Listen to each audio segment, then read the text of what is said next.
यदि आत्मा के साथ करे खातिर वो खुद के साथ करे और खुद के विचारधारा के बदले के करे। तो भोजपुरी भाषा के जहाँ तक सवाल बा तो गंदा काव्य ना के संख्या ज्यादा बा और सुनहु वाला के ज्यादा बा कि अगर वो सुनल बंद करते में फाटल एक पैंट बेचाई बंद हो जाए तो कल से किनाई बंद हो जाए, कल से बनावल बंद हो जाए। तो सबसे बड़ा चीज बा कि जहाँ भी गंदा गाना चाहे वो सारी लग जाए तो खर्च चाहे दुनिया के तो में स्टार हो बाजे तक तुरंत भागे पीट देला के काम क्यों बजावे ओकरा पर ऑब्जेक्शन करे की जरूरत पड़े। जब बाजल बंद हो जाए तो शायद हमरो भी समझ में आ जाए जे हमारा आगे पीछे बाजे ऊपर बाजे नीचे बाजे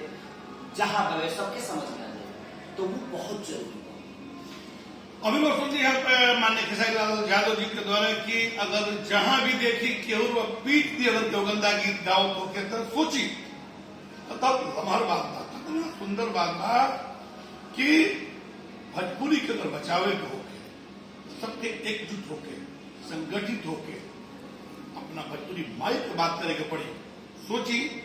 कि अगर रोगा सुनल ना बंद कर तो रोगा को दोष बढ़ल जाई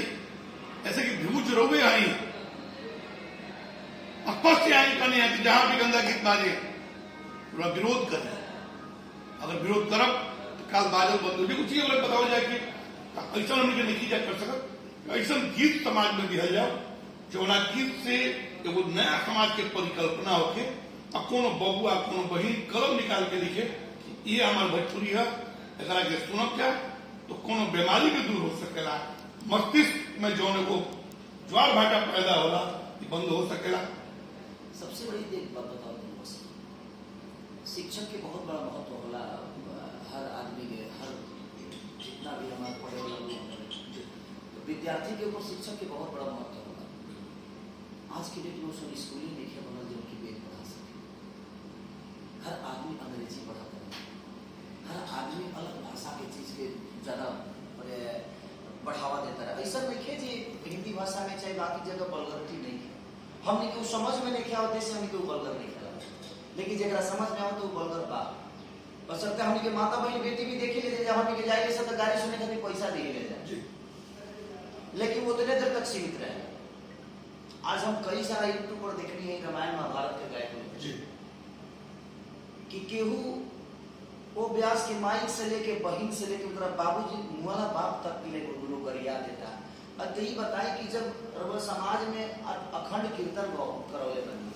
आ करैला के बाद राम विवाह के कार्यक्रम करा के वो जी माई बहन के गाड़ी सुनत तनिया सुनावत इहो ठीक नहीं है। जहां तक ले एगो अगर बेशिया खाना में आदमी चल रही मान के चल की भोजपुरी के लोग गायक लोग एगो अलग दुनिया के हो गए राइट।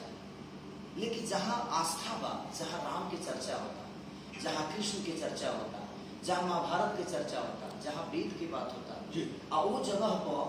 कौनो ऐसा शब्द नहीं खे बाबा जब हम तो कई लोग सारे ऐसा देखनी है कई सारा मैंने यूट्यूब पर देखनी कई सारा व्यास लोग देखनी है कि मैंने माइकवा से हट के ऐसा कुछ बोल देते लोग के समझ में तो आइए जाता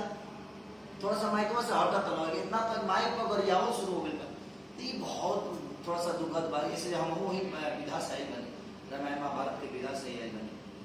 तो हमें सबके सोचे की जरूरत बा। इसलिए भोजपुरी भाषा खाली खेसारी लाल यादव के नाम